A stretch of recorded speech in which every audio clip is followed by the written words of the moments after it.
మహిమ కలుగును కాక. జీవన తొలి సంధ్య అనుదిన మన్నా అను ఈ ఉదయకాలపు వాక్య ధ్యానములను వీక్షిస్తున్నటువంటి మీ అందరికీ కూడా నా హృదయపూర్వక వందనాలను తెలియపరుస్తూ ఉన్నాను. ప్రియదేవుని బిడ్డలారా, ఎలా ఉన్నారండి? దేవుని యొక్క మహాకృప మరొక దినము మనం చూడడానికి దేవుడు సహాయం చేశారు. నేను దినం అంతా కూడా చక్కగా సంతోషంగా క్షేమకరంగా గడిచింది కదూ.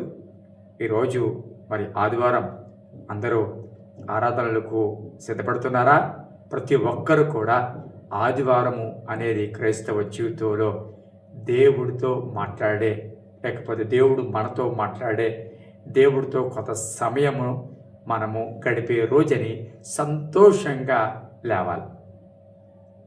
లోకస్తులకి ఆదివారం జాలీడే అవ్వచ్చు, మనకి జాలీడే కానీ ఎక్కడ? దేవుని మందిరములో మన సంతోషం. వాక్యం చెప్తుంది, ఆయన సన్నిధిలో సంపూర్ణ సంతోషము కలదు అని. కాబట్టి దేవుడి సన్నిధిలో మందిరానికి సంతోషంగా వెళ్ళాలి. ఎందుకంటే తెలుసా, సంతోషకరమైన స్థలానికి వెళ్తున్నాం కాబట్టి. మనకి స్నేహితులు, మనకి బాగా కావలసిన వారు, మనం బాగా ఇష్టపడేవారు వారి ఇంటికి వెళ్తుంటే మనకి ఎలాంటి సంతోషం వస్తుందండి? అవునా? దేవుని మందిరానికి వచ్చినప్పుడు కూడా అలాంటి సంతోషమే ఉండాలి. ఒక మాటని మీకు జ్ఞాపకం చేస్తాను. ఆదికాండము 28వ అధ్యాయం. ఆదికాండం 28వ అధ్యాయము ఒక మాట మీకు జ్ఞాపకం చేసుకొస్తున్నాను. దేవుని సందులో 15వ వచనం. ఇదిగో నేను నీకు తోడై ఉండి నువ్వు వెళ్ళు ప్రతి స్థలమందు నిన్ను కాపాడచ్చు, ఈ దేశమునకు నేను మరలా రప్పించదను, నేను నీతో చెప్పినది నెరవేర్చు వరకు నిన్ను విడువనని చెప్పగా. ప్రియదేవుని బిడ్డలారా, ఒక అద్భుతమైన వాగ్దానము, ఒక అద్భుతమైన మాట ఈ స్థలం ముందు మనకు కనబడుతూ ఉంది. యాకోబు తన యొక్క కుటుంబాన్ని, తన ఇంటిని విడిచిపెట్టి పారిపోతూ ఉన్న సందర్భం అది. ఆ వెళుతున్న క్రమంలో హారాను దగ్గరికి వచ్చేటప్పటికి అక్కడ ప్రొద్దుగుంకే ఆ సమయంలో, ఆ రాత్రి అక్కడ ఒక రాయిని తలగడగా చేసుకుని పండుకున్న సందర్భం కనబడుతుంది. అక్కడ యాకోబుకు వచ్చిన దర్శనము మనము ఈ 28వ అధ్యాయములో ఈ 13వ వచనం 12వ వచనం నుండి మనకు కనబడతారు. ఆ యొక్క దర్శనం అంతా మీ అందరికీ తెలిసినదే. ఆ దర్శనములో దేవుడు చాలా విషయాలు మాట్లాడుతూ వచ్చారు. యాకోబును దేవుడు రాగల దినాల్లో ఎలాగో ఆస్వాదించబోతూ ఉన్నాడో, అతని పట్ల దేవుడు చేసే కార్యాలేంటో ఇవన్నీ కూడా మనకి వచనాల్లో కనబడతాయి. అంత మాత్రమే కాదు, 15వ వచనంలో నేను నీకు తోడై ఉంటాను, నువ్వు వెళ్ళి ప్రతి స్థలమందు నేను కాపాడుతాను, మరల దేశానికి మరలా రప్పిస్తాను అని నీతో చెప్పున్నది నేను చేసే వరకు, అంటే నెరవేర్చే వరకు నేను విడువను అని చెప్పాడు. ప్రియదేవుని బిడ్డలారా, ఎంతటి మంచి వాగ్దానం, ఎంతటి మంచి మాట యాకోబు విన్నది ఎక్కడో తెలుసా? దేవుని మందిరము అని పేర్చారు.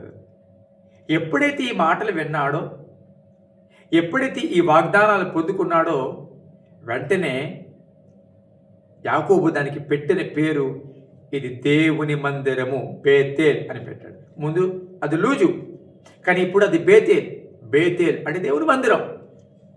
ఇది దేవుని మందిరం. ఇక్కడ భయపడవలసిన స్థలం, ఇది భయపడవలసిన స్థలము. అవును ప్రియబిడ్డలారా, దేవుని సందులో మొదటగా భయముతో వణుకుతో మనం వెళ్ళాలి. రెండవది, దేవుడి మందిరంలో దేవుడు మనకి వాగ్దానం ఇస్తాడు. దేవుడు తన వాక్యము ద్వారా, తన ప్రత్యక్షత ద్వారా నీ జీవితంలో ఆడి చిత్తాన్ని బయలుపరుస్తాడు. అంత మాత్రమే కాదు, నీకు తోడై ఉంటానని చెప్తున్నాడు ఇక్కడ యాకోబుకి. నీతో నేను చెప్పినది నెరవేర్చే వరకు నేను నిన్ను విడువను అంటూ ఉన్నాడు. ప్రియదేవుని బిడ్డరా, ఎంత గొప్ప వాగ్దానము దేవుడి మందిరంలో దొరికింది. అవును ప్రియబిడ్డరా, దేవుడి మందిరానికి నువ్వు వెళుతున్నప్పుడు వాక్యములో నుంచి దేవుడు వాగ్దానాలతో మాట్లాడతాడు. దేవుడి మందిరానికి నువ్వు వెళ్ళినప్పుడు ఎటు వెళ్ళాలో నీ జీవితంలో ఒక దిక్సూచిగా, ఎటు వెళ్ళాలో, ఏం చేయాలో, ఒక గమ్యం ఏంటో, భవిష్యత్తు ఏంటో నీకు రుజువు చేసేది, లేకపోతే నీకు బయలుపరిచేది దేవుని వాక్యము. అవును ప్రియబిడ్డారా, ఒక వ్యక్తి యొక్క ఆధ్యాత్మిక జీవితమైన, శారీర ఆధ్యాత్మిక భౌతికమైన ఆశీర్వాదాలైన దేవుడి మందిరంలో ప్రారంభమవుతాయి. అవును ప్రియబిడ్డారా, కాబట్టి దేవుడి సందులో దేవుడు మందిరం అని గుర్తెరిగిన వెళ్తున్నప్పుడు, దేవుడు మాట్లాడతాడని గుర్తిని మెరిగినప్పుడు, ఆయన మాట్లాడితే విందాము అనే భయంతో వెళ్ళినప్పుడు ఖచ్చితంగా వాగ్దానంతో నడుస్తాం, సంతోషంతో నడుస్తాం. ఏదైతే యాకోబు విన్నాడో దాని ప్రకారం మరలా దేవుడు క్షేమకరంగా వెనక్కి తీసుకొచ్చాడు దాదాపు 20 సంవత్సరాల తర్వాత. ఎవరు ప్రియబిడ్డారా, దేవుడు తన యొక్క మందిరములో చేసిన వాగ్దానాన్ని మర్చిపోలేదు.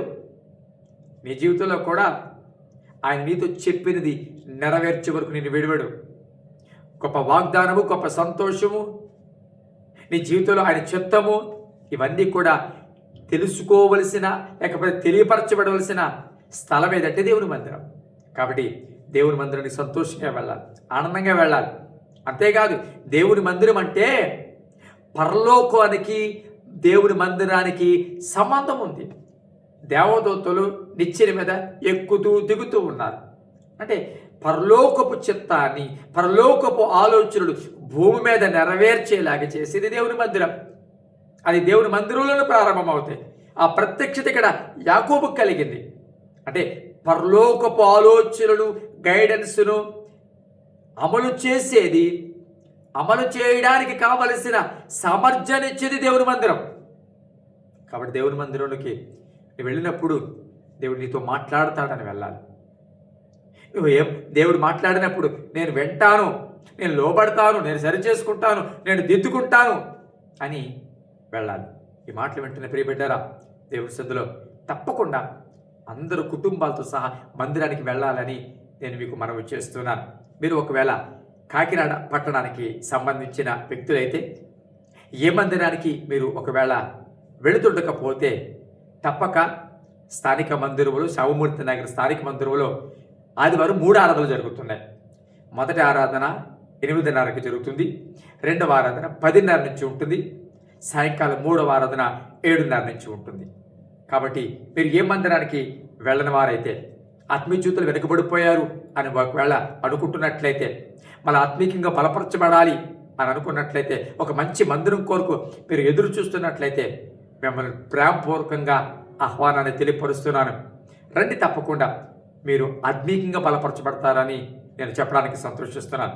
ఈ 3 ఆరాధనలో ఏదో ఒక ఆరాధనకు తప్పకుండా అటెండ్ అవ్వండి. అంత మాత్రమే కాదు, ఎన్నో రోజులుగా ప్రార్థన చేస్తూ ఎదురు చూస్తున్నట్లుగా సోమవారం నుండి, అనగా మార్చి 1వ తారీఖు నుండి సాయంకాలం ప్రతిరోజు 7 గంటల నుండి ఆధ్యాత్మిక ఎదుగుదల కొడుకులు ప్రారంభం కాబోతున్నాయి. ప్రియబిడ్డారా, సంతోషంతో రండి. అద్భుతమైన వర్తమానాలు, దేవుడి ప్రసన్నత తప్పక మీరు అనుభవిస్తారు. కాబట్టి తప్పకుండా ఆ కొడుకులో ప్రత్యక్షంగా కాకినాడకి సంబంధించిన వారైతే పాలు పొందండి. ఇతర ప్రాంతాలకు సంబంధించిన వారైతే ఖచ్చితంగా 7 గంటల నుంచి ఇవ్వబోయే లైవ్లో మీరు తప్పకుండా పాలు పొందాలని మనం చేస్తున్నాను. ప్రార్థన చేద్దాం. పరిశుద్ధమైన తండ్రి, పరిశుద్ధ నామానికి స్తోత్రాలు.